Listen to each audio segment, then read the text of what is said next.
Did you know that humans and all of the other creatures on Earth came from one common ancestor? This is called the theory of evolution. But what exactly is evolution?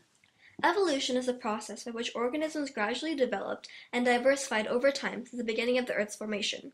So basically, none of the organisms on Earth were created individually. They all started out as the same organism, like a single-celled bacteria, but modified over time. However, some people don't think evolution is observable or testable. But guess what? It is! It all started off in the early 1800s with two scientists named Darwin and Wallace, who studied organisms that varied locally, globally, and over time.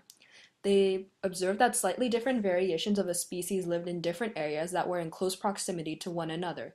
They concluded that all of these organisms had variations of the same organ or part based on their needs.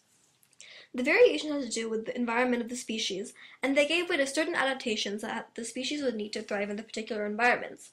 But how do these variations come about? Adaptations and variations in the species are all genetic mutations that occur by chance in a few members of the species.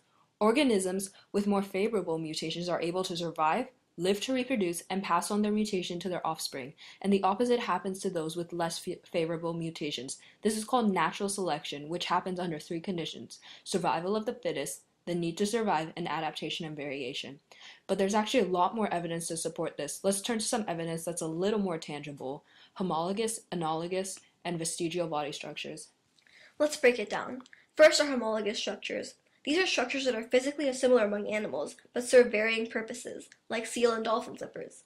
Vice versa, these are analogous structures, which are structures that perform the same function, but are structured differently, like the wings of birds, bats, and butterflies. And finally, vestigial structures. These are structures that are shared by organisms that aren't very closely related, so one organism uses the structure, whereas one has no use for it.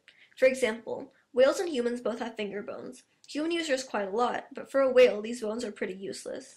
Just as we can look at structures that are already in animals, we can look at fossils. If you study the patterns in the distribution of living and fossil species, you can see living organisms today evolved from past organisms. For example, researchers have identified that from 40 fossils that the ancestor of whales came from an animal that actually used to walk on land. Another method testing evolution is embryology, the study of embryos. Though all the organisms develop differently, a lot of them have embryos that look the same or similar to one another. The embryos of various species that share the same features of early development suggest an evolutionary relationship.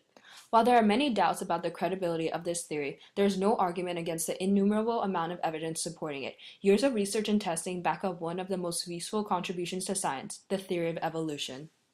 Created using Powtoon.